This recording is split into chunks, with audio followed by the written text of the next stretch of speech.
எல்லா வருஷமும் பொங்கல் எனக்கு எப்படி போகும்னா, அந்த ஒரு வாரம் ஃபுல்லாக வேலை பெண்டு கலண்டு விட்டுட்டு பொங்கல் அன்னைக்கு பொங்கலை வச்சு சாமி கும்பிட்டுட்டு படுத்து நல்லா கொரட்டை விட்டு தூங்குமா, அப்படியாக தான் போகும். ஒரே போராக போகும். ஆனால் இந்த வருஷம் எங்கள் ஊர் மக்கள்லாம் பிளான் பண்ணி பெண்களை வந்து உற்சாகப்படுத்தணும்னு சொல்லிட்டு நம்ம தெருவில் வந்து ஒரு 4-5 மகளிர் குழுலாம் இருக்கா, அவங்க எல்லாம் சேர்ந்து பொங்கல் வைங்க, உங்களுக்கு நாங்கள் தனியாக கேம்லாம் வந்து இது பண்ணி ப்ரைஸ்லாம் தரோம், எல்லாம் வந்து கலந்துங்கன்னு சொன்னாங்களா. இதை வந்து தனியாக வச்சுருந்தா நாங்கள் கலந்துருக்க மாட்டோம். மகளிர்ன்ற ஒரு விஷயத்தை இது பண்ணதுனால நாங்கள் எல்லாம் ஜாலியாக போய் கலந்து பொங்கல் வச்சுட்டு ஃபஸ்ட்டு டைம் என் வாழ்க்கையில் நான் கும்மி அடித்தேன். என்னோடய ஏரியா ஃப்ரெண்டுங்க, எங்கள் அம்மா, அதுக்கப்புறம் எங்கள் அம்மா வயசில் இருக்கவங்க எல்லாருமே செம்ம ஜாலியாக என்ஜாய் பண்ணோம். இந்த மாதிரி ஒரு பொங்கலை என் லைஃப்பில் நான் இத்தனை வருஷத்தில் பார்த்ததே கிடையாது. அவ்வளோ ஒரு ஜாலியாக இருந்தது. பழைய அழுக்கு நைட்டியை போட்டு வீட்டு வேலை செய்து கொண்டிருந்த பெண்கள் எல்லாருமே வந்து உற்சாகத்துடன் புது புடவை கட்டிக்கிட்டு புது ட்ரெஸ் போட்டுட்டு பூ வைக்கிறது என்ன, வளையல் போடுறது என்ன, அவ்வளோ ஒரு ஜாலியாக இருந்துச்சு. அவங்கவுங்க பெற்ற குழந்தைங்களுக்கும் கேம் வச்சாங்களா, அது ஒரு பக்கம் ஜாலியாக இருந்துச்சு. என் பையனை கேமில் கலந்துக்கனா ஆனால் ஒன்றுத்தில் கூட ஜெயிக்கல, எல்லாத்துலேயும் உளுந்து வரட்டு தான் வந்தான். கீழே விழுந்துட்டு வந்து ஒரு டைலாக் வேறு சொன்னாமா, என் டேலண்ட்டுக்கு ஏற்ற மாதிரி எதுவும் வைக்கலாமா, நான் தான் ஜெயிக்கலன்னு சொல்லிட்டானா.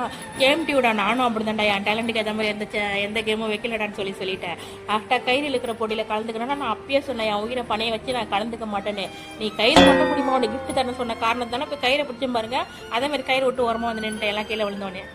கயிறு இழுக்கிற போட்டியில் நாங்கள் என்ன நின்னது எல்லாம் குண்டு தான், அதை சைடு நின்றவங்க எல்லாம் ஒல்லி தான். ஆனால் எங்களுக்கு வந்து பில்டிங் ஸ்ட்ராங்கு, பேஸ்மெண்ட் வீக், அவங்களுக்கு எல்லாமே ஸ்ட்ராங்கு. அதனால அவங்க ஜெயிச்சு அம்மா ஜல்லிக்கு பிரோஜனம் இல்லை, அவங்களுக்கு ஒரு பேஷனை குட்டி வச்சுட்டாங்க.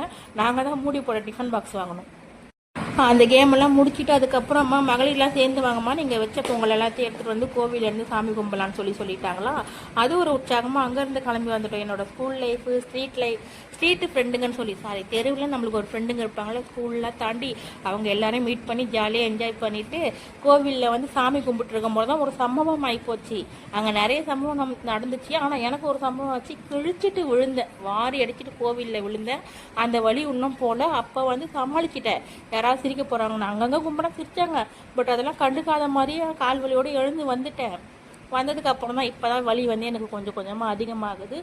தாண்டி நிறைய பேர் அங்கே சாமிலாம் ஆடினாங்களா, ஒரு வேலை இருக்குமோ இருக்காதோ யோசிச்சதுனால தான் நான் கீழே விழுந்தனான்னு தெரியல, கீழே விழுந்துட்டேன்.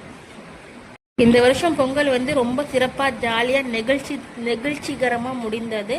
அது வரைக்கும் ரொம்ப சந்தோஷம். எல்லாருக்கும் ரொம்ப லேட்டாக சொல்கிறேன் ஹாப்பி பொங்கல், பொங்கல் நல்வாழ்த்துக்கள். Bye tears.